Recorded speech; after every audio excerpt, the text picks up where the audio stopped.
ಸುತ್ತಮುತ್ತ ಹಳ್ಳಿ ಪೇಟೆಗಳಿಂದ ಬಹಳಷ್ಟು ಜನ ನನಗೆ ಪ್ರತಿದಿನ ಬಂದು ಕೇಳ್ತಿರ್ತಾರೆ, ಡಾಕ್ಟರ್ ನನ್ನ ಕೈ ಕಾಲೆಲ್ಲ ಜುಮ್ ಬರ್ತಾ ಇದೆ, ಕೈಯಲ್ಲಿ ಉರಿ ಬರ್ತಾ ಇದೆ, ನನಗೆ ನಿಂತ್ಕೊಂಡು ಓಡಾಡಕ್ಕೆ ಕಷ್ಟ ಆಗುತ್ತೆ, ಕಾಲೆಲ್ಲ ಒಂಥರ ಬ್ಯಾಲೆನ್ಸ್ ಸಿಗಲ್ಲ, ನನಗೆ ಮರ್ತ್ ಹೋಗ್ತಾ ಇದೆ, ಮೈ ಕೈ ನೋವು ಸುಸ್ತಾಗ್ತಾ ಇದೆ ಅಂತ. 40-45 ವರ್ಷದ ನಂತರ ಈ ತರ ಸಮಸ್ಯೆ ಬರ್ತಾ ಇದೆ ಅಂದ್ರೆ ಹೆಚ್ಚಿನ ಪಕ್ಷ ಇದು ಶುಗರ್ ಇರಬಹುದು, ಸಕ್ಕರೆ ಕಾಯಿಲೆ ಇರಬಹುದು ಅಂತ ಅನ್ಕೋಬಹುದು, ಅಥವಾ ವಯಸ್ಸಾಗ್ತಿದೆ ಅಂತ ಅನ್ಕೋಬಹುದು. ಆದ್ರೆ ವಿಟಮಿನ್ B12 ಅನ್ನುವಂತಹ ಒಂದು ಬಹಳ ಮುಖ್ಯವಾದಂತಹ ಅಂಶ ನಮ್ಮ ದೇಹದಲ್ಲಿ ಕಡಿಮೆ ಇದ್ದಾಗ ಈ ನರಗಳ ದೌರ್ಬಲ್ಯ ಆಗ್ಲಿಕ್ಕೆ ಸಾಧ್ಯ ಆಗುತ್ತೆ. ಈ ವಿಟಮಿನ್ B12 ಅಂದ್ರೆ ಏನು? ನಮ್ಮ ಸುತ್ತಮುತ್ತ ಈ ಮಲೆನಾಡ್ ಪ್ರಾಂತ್ಯದಲ್ಲಿ ಬದಲಾಗ್ತಾ ಇರುವಂತಹ ಆಹಾರ ಪದ್ಧತಿಯಿಂದ ಹೇಗೆ ವಿಟಮಿನ್ B12 ಡೆಫಿಷಿಯನ್ಸಿ ಹೆಚ್ಚಾಗ್ತಾ ಇದೆ, ಅದನ್ನ ಸರಿಪಡಿಸೋದು ಹೇಗೆ ಅನ್ನೋದನ್ನ ಇವತ್ತು ಅರ್ಥ ಮಾಡ್ಕೊಳ್ಳೋಣ. ನಮಸ್ಕಾರ, ನಾನು ನಿಮ್ಮ orthopedic surgeon doctor Kishan Bhagwat.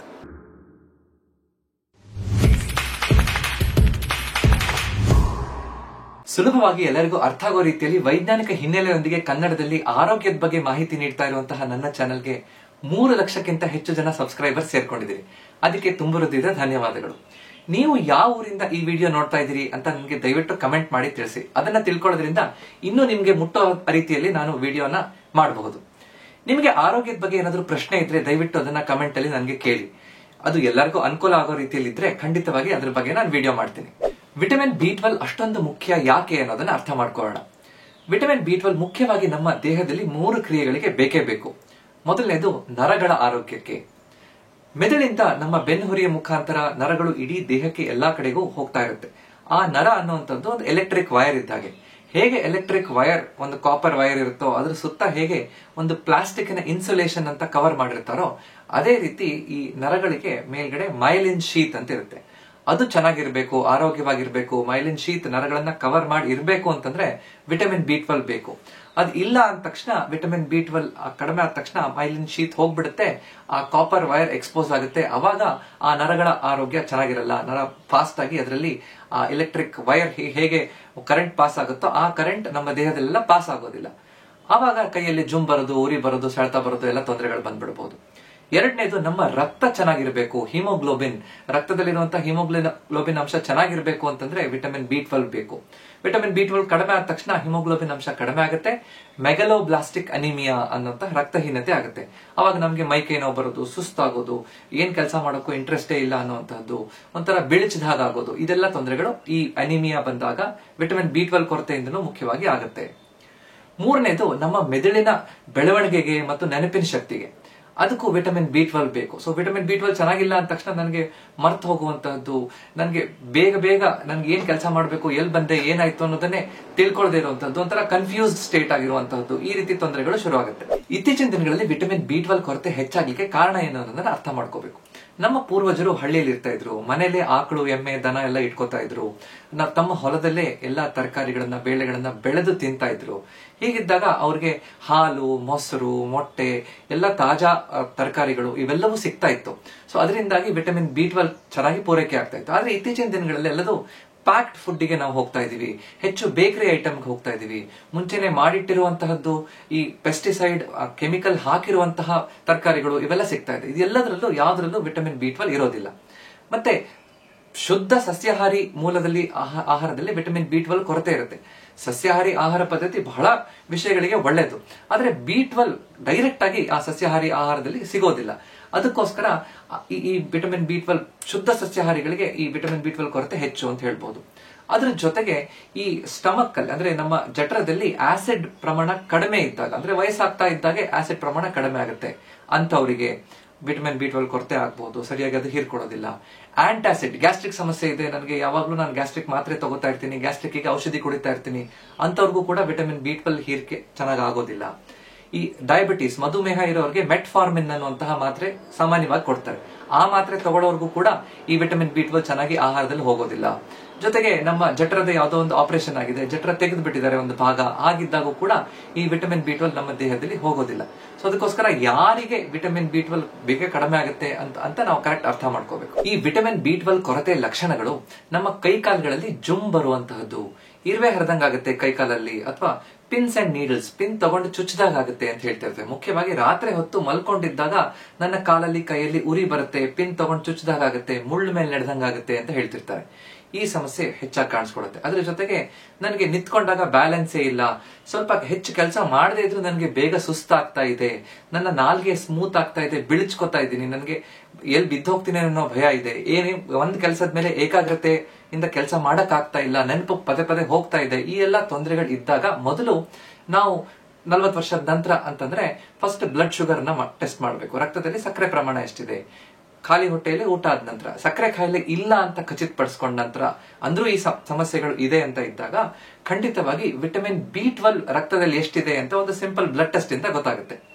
ಸುಮಾರು 200 ಪೈಕೋಗ್ರಾಮ್ ಪ್ರತಿ ml ಗೆ ಅದಕ್ಕಿಂತ ಕಡಿಮೆ ಇದ್ರೆ ಇದು ಡಿಫಿಷಿಯನ್ಸಿ, ಅಂದ್ರೆ ವಿಟಮಿನ್ B12 ಕಡಿಮೆ ಇದೆ ಅಂತ ಹೇಳ್ತೀವಿ.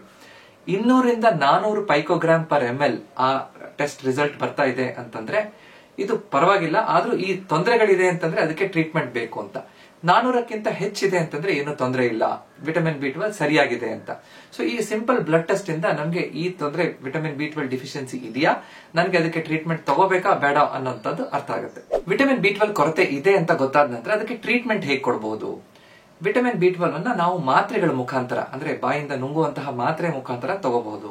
ಇದು 1500 ಮೈಕ್ರೋಗ್ರಾಮ್ ಪ್ರತಿದಿನ ಸುಮಾರು ಒಂದು 3 ತಿಂಗಳ ತನಕ ಡೈಲಿ ತಗೊಂಡಾಗ ಆ ವಿಟಮಿನ್ B12 ಚೆನ್ನಾಗಿ ನಮ್ಮ ದೇಹದಲ್ಲಿ ವಾಪಸ್ ಸರಿಯಾಗ್ಲಿಕ್ಕೆ ಅನುಕೂಲ ಆಗ್ತಾ ಹೋಗುತ್ತೆ. ಇದು ನರಗಳು ವಾಪಸ್ ರಿಕವರಿ ಆಗುವಂತದ್ದು ನಿಧಾನ ಆಗುತ್ತೆ. ಅಂದ್ರೆ ಕೆಮ್ಮು ನೆಗಡಿ ಕಡಿಮೆ ಆದಾಗ ಒಂದು 5 ದಿನದಲ್ಲೇ ನನಗೆ ಮಾತ್ರೆ ಕೊಟ್ಟು ಸರಿ ಮಾಡ್ಬಿಟ್ಟು ಡಾಕ್ಟ್ರೇ ಅಂತಂದ್ರೆ ಆಗೋದಿಲ್ಲ. ನಿಧಾನವಾಗಿ ಒಂದು 2 ರಿಂದ 3 ತಿಂಗಳು ಪ್ರತಿದಿನ ಈ ಮಾತ್ರೆ ತಗೊಳ್ಳೋದ್ರಿಂದ ನಮ್ಗೆ ಅನುಕೂಲ ಆಗುತ್ತೆ. ಯಾರಿಗೆ ತುಂಬಾ ವಿಟಮಿನ್ B12 ಕೊರತೆ ಇದೆಯೋ, ವಿಟಮಿನ್ B12 ಲೆವೆಲ್ ತುಂಬಾ ಕಡಿಮೆ ಇದೆಯೋ, ಕೈಕಾಲು ತುಂಬಾ ಜುಮ್ ಬರ್ತಾ ಇದೆ ಅಂತ ಇದ್ದಾಗ ಇಂಜೆಕ್ಷನ್ಗಳು ಕೊಡುವಂತ ಅವಶ್ಯಕತೆ ಬೀಳುತ್ತೆ. 4 ರಿಂದ 6 ವಾರ ತನಕ ವಿಟಮಿನ್ B12 ವಾರಕ್ಕೊಮ್ಮೆ ಇಂಜೆಕ್ಷನ್, ಅಥವಾ 5 ಇಂಜೆಕ್ಷನ್ ಒಂದ್ ದಿನ ಬಿಟ್ಟು ಒಂದಿನ, ಈ ರೀತಿ ಹಲವಾರು ಇಂಜೆಕ್ಷನ್ ಗಳನ್ನ ಸರಿಯಾದ ರೀತಿಯಲ್ಲಿ ಕೊಡೋದ್ರಿಂದ ವಿಟಮಿನ್ B12 ನ ಪೂರೈಕೆಯನ್ನು ಸರಿಯಾಗಿ ಮಾಡಬಹುದು. ಬಟ್ ಅದರ ಜೊತೆಗೆ ನಮ್ಮ ಆಹಾರದಲ್ಲೂ ಕೂಡ ವಿಟಮಿನ್ B12 ನ ಸರಿಯಾಗಿ ನಾವು ಪೂರೈಕೆ ಮಾಡಬಹುದು. ಅದ್ ಹೇಗೆ ಅನ್ನೋದನ್ನ ಅರ್ಥ ಮಾಡ್ಕೊಳ್ಳೋಣ. ಯಾವ ಆಹಾರದ ಮೂಲಗಳಿಂದ ವಿಟಮಿನ್ B12 ಸಿಗುತ್ತೆ? ಮುಖ್ಯವಾಗಿ ಮೊಟ್ಟೆಯಲ್ಲಿ ವಿಟಮಿನ್ B12 ಚೆನ್ನಾಗಿ ಸಿಗುತ್ತೆ. ಅದಕ್ಕೋಸ್ಕರ ಪ್ರತಿದಿನ ಒಂದು ಮೊಟ್ಟೆಯನ್ನಾದ್ರೂ ತಿನ್ಬೇಕು ಅಂತ ಹೇಳ್ತಾರೆ. ಆದ್ರೆ ನಾವು ಮೊಟ್ಟೆ ತಿನ್ನೋದಿಲ್ಲ, ಹಾಲನ್ನು ಕುಡಿತೀವಿ ಅಂತಂದ್ರೆ 1 ಲೋಟ ಹಾಲನ್ನು ಕುಡಿಬಹುದು. ಹಾಲಲ್ಲೂ ಕೂಡ ವಿಟಮಿನ್ B12 ಇರುತ್ತೆ. ಈ ಪನ್ನೀರ್ ವಾರದಲ್ಲಿ 2 ಸಲನಾದ್ರೂ ನಾವು ಪನ್ನೀರಿಂದ ಆಹಾರವನ್ನ ಮಾಡುವಂತದ್ದು ಇಟ್ಕೋಬೇಕು. ನಾವು ಯಾವುದೋ ಒಂದು ರಿಫೈನ್ಡ್ ಎಣ್ಣೆ ಬದಲು ಮನೆಯಲ್ಲೇ ಮಾಡಿರುವಂತಹ ಆಕಳ ತುಪ್ಪದಿಂದ ಸ್ವಲ್ಪ ನಾವು ತಗೊಂಡ್ರು ಕೂಡ, ಅಡಿಗೆಯಲ್ಲಿ ಉಪಯೋಗಿಸಿದ್ರು ಕೂಡ ಅದರಲ್ಲೂ ಕೂಡ ವಿಟಮಿನ್ B12 ನಮ್ಗೆ ಸ್ವಲ್ಪ ಪ್ರಮಾಣದಲ್ಲಿ ಸಿಗುತ್ತೆ. ಅದರ ಜೊತೆಗೆ ನಾವು ಈ ಆಹಾರ ತಗೋಬೇಕಾದ್ರೆ ನ್ಯೂಟ್ರಿಷನಲ್ ಈಸ್ಟ್ ಅಂತ ಸಿಗುತ್ತೆ. ಅದು ಒಂದು ಪುಡಿ ರೀತಿಯಲ್ಲಿ ಸಿಗುತ್ತೆ, ಅದರಲ್ಲೂ ವಿಟಮಿನ್ B12 ಇರುತ್ತೆ. ನಾವು ಅದಕ್ಕೆ ಈ ಸಾಂಬಾರ್ ಮೇಲೆ ಉದುರಿಸ್ಕೋಬಹುದು, ಅನ್ನದ ಮೇಲೆ ಅದನ್ನ ಹಾಕೋಬಹುದು ಪುಡಿ ತರ. ಅದರಿಂದ ವಿಟಮಿನ್ B12 ಪೂರೈಕೆ ಆಗ್ಲಿಕ್ಕೆ, ಸಸ್ಯಾಹಾರಿ ಮೂಲದವರಿಗೆ ಪೂರೈಕೆ ಆಗ್ಲಿಕ್ಕೆ ಅನುಕೂಲ ಆಗುತ್ತೆ. ಜೊತೆಗೆ ಕೃತಕವಾಗಿ ಹಲವಾರು ಆಹಾರಗಳಿಗೆ ಈ ವಿಟಮಿನ್ B12 ನ ಸೇರಿಸ್ತಾರೆ. ಅಂದ್ರೆ ನಾವು ತಗೊಳ್ಳುವಂತಹ ಓಟ್ಸ್ ಆಗಿರ್ಬೋದು, ಸೋಯ್ ಮಿಲ್ಕ್ ಆಗಿರ್ಬೋದು, ಹಲವಾರು ಆಹಾರ ಪದಾರ್ಥಗಳಲ್ಲಿ ನಾವು ಫುಡ್ ಲೇಬಲ್ ಅನ್ನು ಓದಿದಾಗ ಫೋರ್ಟಿಫೈಡ್ ವಿತ್ ವಿಟಮಿನ್ B12 ಅಂತ ಇರುತ್ತೆ. ಸೊ ಅದನ್ನ ನಾವು ಇದ್ರೆ ಸಸ್ಯಾಹಾರಿ ಆಹಾರದ ಮೂಲದವರೆಗೂ ಕೂಡ ಇದನ್ನ ತಗೋಬಹುದು. ನಾವು ಸಸ್ಯಾಹಾರಿ ಅಲ್ಲ ಅಂತಂದ್ರೆ ಮೊಟ್ಟೆಯಿಂದ ನಮ್ಗೆ ಈ ವಿಟಮಿನ್ B12 ಚೆನ್ನಾಗಿ ಸಿಗುತ್ತೆ. ದಿನ 1 ಮೊಟ್ಟೆಯನ್ನ ತಿನ್ನುವಂತಹದ್ದು. ಜೊತೆಗೆ ಈ ನಾನ್ ವೆಜಿಟೇರಿಯನ್ ಮಾಂಸಾಹಾರ ತಿನ್ನುವಂತವ್ರಿಗೆ ವಾರದಲ್ಲಿ 1 ಅಥವಾ 2 ಸಲ ಮೀನು, ಲಿವರ್, ಚಿಕನ್ ಇದನ್ನ ಸರಿಯಾಗಿ ತಗೊಳ್ಳೋದ್ರಿಂದಲೂ ಕೂಡ ವಿಟಮಿನ್ B12 ಪೂರೈಕೆ ಆಗುತ್ತೆ. ಸೊ ಈ ವಿಟಮಿನ್ B12 ಅನ್ನುವಂಥದ್ದು ಆಹಾರದಲ್ಲೂ ನಮ್ಗೆ ಸಿಗುತ್ತೆ. ಆದ್ರೆ ಕೇವಲ ಸಸ್ಯಾಹಾರಿ ಆಹಾರ ಪದ್ಧತಿ ಇರುವಂತವರಿಗೆ ಹೇಗೆ ವಿಟಮಿನ್ B12 ಪೂರೈಕೆಯನ್ನು ನಾವು ಮಾಡಬಹುದು ಆಹಾರದಿಂದನೇ ಅನ್ನೋದ್ರ ಬಗ್ಗೆ ಡೀಟೇಲ್ಡ್ ಆಗಿ ನಾನು ವಿಡಿಯೋ ಮಾಡಿದ್ದೀನಿ. ಕೇವಲ ಆಹಾರದ ಮೂಲದಿಂದ ಅಷ್ಟೇ ಅಲ್ಲ, ನಮ್ಮ ಜಠರದಲ್ಲಿರುವಂತಹ ಕೆಲವೊಂದು ಬ್ಯಾಕ್ಟೀರಿಯಾ ಕೂಡ ವಿಟಮಿನ್ B12 ನ ಉತ್ಪತ್ತಿ ಮಾಡುತ್ತೆ. ಜಠರದಲ್ಲಿ ಗುಡ್ ಬ್ಯಾಕ್ಟೀರಿಯಾ, ಗುಡ್ ಗಟ್ ಬ್ಯಾಕ್ಟೀರಿಯಾ, ಬ್ಯಾಡ್ ಗಟ್ ಬ್ಯಾಕ್ಟೀರಿಯಾ ಅಂತ ಇರುತ್ತೆ. ಸೊ ಒಳ್ಳೆಯ ಬ್ಯಾಕ್ಟೀರಿಯಾನ ನಾವು ಹೆಚ್ಚು ಮಾಡೋದ್ರಿಂದ ನಮ್ಮ ದೇಹದಲ್ಲಿ ಅದನ್ನ ಹೇಗ್ ಮಾಡ್ಲಿಕ್ಕೆ ಸಾಧ್ಯ ಅನ್ನೋದ್ರ ಕೂಡ ಆ ವಿಡಿಯೋದಲ್ಲಿ ನಾನು ಡೀಟೇಲ್ಸ್ ಅನ್ನು ಹೇಳಿದ್ದೀನಿ. ಆ ಬ್ಯಾಕ್ಟೀರಿಯಾನೇ ನಮ್ಮ ದೇಹದಲ್ಲಿ ವಿಟಮಿನ್ B12 ಉತ್ಪತ್ತಿ ಮಾಡ್ಲಿಕ್ಕೆ ಅನುಕೂಲ ಆಗ್ತಾ ಹೋಗುತ್ತೆ. ಸೊ ಇದನ್ನು ನಾವು ಕರೆಕ್ಟ್ ಅರ್ಥ ಮಾಡ್ಕೋಬೇಕು. ಅದರ ಜೊತೆಗೆ ನಾವು ಕರೆಕ್ಟ್ ಆಗಿ ನರದ ಆರೋಗ್ಯವನ್ನ ಕಾಪಾಡ್ಕೊಳ್ಳಕ್ಕೆ ಒಳ್ಳೆಯ ಆಹಾರ ಅಷ್ಟೇ ಸಾಕಾಗೋದಿಲ್ಲ. ಒಳ್ಳೆಯ ಆಹಾರದ ಜೊತೆಗೆ ಜೀವನ ಶೈಲಿಯ ಬದಲಾವಣೆಗಳನ್ನು ಮಾಡಬೇಕು, ವ್ಯಾಯಾಮಗಳನ್ನ ಮಾಡಬೇಕು. ಕೆಲವೊಂದು ಆಹಾರಗಳನ್ನ ನರದ ಸಲುವಾಗಿ ತಗೋಬೇಕು. ನರ ದೌರ್ಬಲ್ಯ ಬರಬಾರದು ಅಂದ್ರೆ ಯಾವ ಆಹಾರಗಳನ್ನ ನಾವು ತಗೋಬೇಕು ಅನ್ನೋದು ಈ ವಿಡಿಯೋದಲ್ಲಿ ಡೀಟೇಲ್ಸ್ ಹೇಳಿದೀನಿ. ಯಾವ ಆಹಾರ ಮುಟ್ಟಬಾರ್ದು, ಈ ನರದ ಆರೋಗ್ಯ ಚೆನ್ನಾಗಿರಬೇಕು ಅನ್ನೋದ್ರ ಬಗ್ಗೆ ಈ ವಿಡಿಯೋದಲ್ಲಿ ಡೀಟೇಲ್ಸ್ ಹೇಳಿದೀನಿ. ನರ ದೌರ್ಬಲ್ಯ ಇರುವಂತವರು ಹೇಗೆ ವ್ಯಾಯಾಮಗಳನ್ನ ಪ್ರತಿನಿತ್ಯ ಮಾಡಬೇಕು ಅನ್ನೋಂಥದ್ದು ಈ ವಿಡಿಯೋದಲ್ಲಿ ಇದೆ. ಸೊ ಈ ವಿಡಿಯೋ ನೋಡಾದ ನಂತರದಲ್ಲಿ ಈ ನರದ ಬಗ್ಗೆ ನಾನು ಮಾಡಿರುವಂತಹ ವಿಡಿಯೋ ಪ್ಲೇ ಲಿಸ್ಟ್ ಅನ್ನ ಲಿಂಕ್ ಅನ್ನ ಕೊಟ್ಟಿರ್ತೀನಿ, ಅದನ್ನ ನೀವು ನೋಡ್ಕೋಬಹುದು. ಕೇವಲ ವಿಟಮಿನ್ B12 ಒಂದೇ ಅಲ್ಲ, ವಿಟಮಿನ್ B12 ಜೊತೆಗೆ ನರಗಳ ಆರೋಗ್ಯ ಚೆನ್ನಾಗಿರ್ಬೇಕು ಅಂದ್ರೆ ವಿಟಮಿನ್ B1 ಬೇಕು, ವಿಟಮಿನ್ B6 ಬೇಕು, ಆಲ್ಫಾ ಲಿಪೋಯಿಕ್ ಆಸಿಡ್ ಅನ್ನುವಂಥದ್ದು ಬೇಕು, ವಿಟಮಿನ್ ಸಿ, ವಿಟಮಿನ್ ಇ ಇವೆಲ್ಲವೂ ಕೂಡ, ಜೊತೆಗೆ ವಿಟಮಿನ್ ಡಿ ಇದೆಲ್ಲದೂ ಕರೆಕ್ಟ್ ಆಗಿ ಇದ್ದಾಗ ಮಾತ್ರ ನಮ್ಮ ನರದ ಆರೋಗ್ಯ ಚೆನ್ನಾಗಿರುತ್ತೆ. ಸೊ ನರದ ಸಲುವಾಗಿ ಯಾವ ವಿಟಮಿನ್ಗಳು ಬೇಕು, ಅದು ಹೇಗೆ ಸಿಗುತ್ತೆ ಅನ್ನೋದನ್ನ ಡೀಟೇಲ್ಸ್ ಈ ವಿಡಿಯೋದಲ್ಲಿ ನಾನು ಹೇಳಿದ್ದೀನಿ.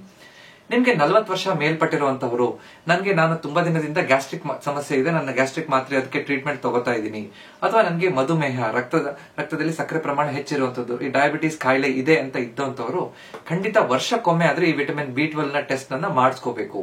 ನನಗೆ ಕೈಕಾಲು ಜುಮ್ ಬರ್ತಿದೆ, ನಾನು ಕಾಯ್ತೀನಿ ನೋಡೋಣ ಸರಿಯಾಗುತ್ತೆ ಅಂತ ಮನೇಲೆ ಕೂತ್ಕೊಳ್ಳುವಂತದ್ದು ಒಳ್ಳೇದಲ್ಲ. ಯಾಕಂದ್ರೆ ಈ ನರದ ಡ್ಯಾಮೇಜ್ ಅನ್ನುವಂತಹದ್ದು ಪ್ರಾರಂಭದಲ್ಲೇ ಅದನ್ನ ಪತ್ತೆ ಆದ್ರೆ ಅದನ್ನ ಸಂಪೂರ್ಣವಾಗಿ ಸರಿ ಮಾಡುವಂತದಕ್ಕೆ ಸಾಧ್ಯ ಆಗುತ್ತೆ. ತುಂಬಾ ಜಾಸ್ತಿ ಆಗ್ಬಿಡ್ತು ಅಂತಂದಾಗ ಅದು ಇರ್ರಿವರ್ಸಿಬಲ್, ಅಂದ್ರೆ ಏನ್ ಟ್ರೀಟ್ಮೆಂಟ್ ಕೊಟ್ಟರು ವಾಪಸ್ ಸರಿ ಆಗದೆ ಇರೋ ಹಂತಕ್ಕೆ ಹೋಗೋದಕ್ಕೆ ನಾವು ಕಾಯಬಾರ್ದು. ಅಲ್ಲಿ ತನಕ ನಾವು ಕಾದ್ರೆ ಸಂಪೂರ್ಣವಾಗಿ ಈ ಬೆಂಕಿ ಹತ್ತಿ ಸುಟ್ಟು ಹೋಗ್ಬಿಟ್ರೆ ಮತ್ತೆ ಅದನ್ನ ಟ್ರೀಟ್ಮೆಂಟ್ ಕೊಡ್ಲಿಕ್ಕೆ, ಅದು ಸರಿ ಮಾಡ್ಲಿಕ್ಕೆ ಸಾಧ್ಯ ಆಗೋದಿಲ್ಲ. ಬೆಂಕಿ ಹತ್ತಬೇಕಾದ್ರೆ ತಕ್ಷಣ ಆರಿಸಿದ್ರೆ ನಾವು ಇರೋದನ್ನ ಬಚಾವ್ ಮಾಡ್ಲಿಕ್ಕೆ ಆಗುತ್ತೆ. ಸೊ ಅದನ್ನ ನಾವು ಅರ್ಥ ಮಾಡ್ಕೋಬೇಕು. ಸೊ ಇವತ್ತಿನ ವಿಡಿಯೋ ನಿಮ್ಗೆ ಇಷ್ಟ ಆಗಿದ್ರೆ ದಯವಿಟ್ಟು ಇದನ್ನ ಲೈಕ್ ಮಾಡಿ ಮತ್ತು ನಿಮ್ಮ ಮನೆಯಲ್ಲಿರುವಂತಹ ಅಕ್ಕಪಕ್ಕದರ ಜೊತೆ ಹಂಚ್ಕೊಳ್ಳಿ. ಇದೇ ರೀತಿಯಾದಂತಹ ಹೆಚ್ಚಿನ ವಿಡಿಯೋನ ನೋಡ್ಬೇಕು ಅಂತಂದ್ರೆ ನನ್ನ ಚಾನೆಲ್ ನ ಸಬ್ಸ್ಕ್ರೈಬ್ ಮಾಡಿ. ಯಾಕಂದ್ರೆ ನಮ್ಮ ಆರೋಗ್ಯ ನಮ್ಮ ಕೈಲಿದೆ, ಅದನ್ನ ಸರಿಯಾಗಿ ಇಟ್ಕೊಳ್ಳುವಂತದ್ದು ನಮ್ಮ ಕರ್ತವ್ಯ. ನಮಸ್ಕಾರ.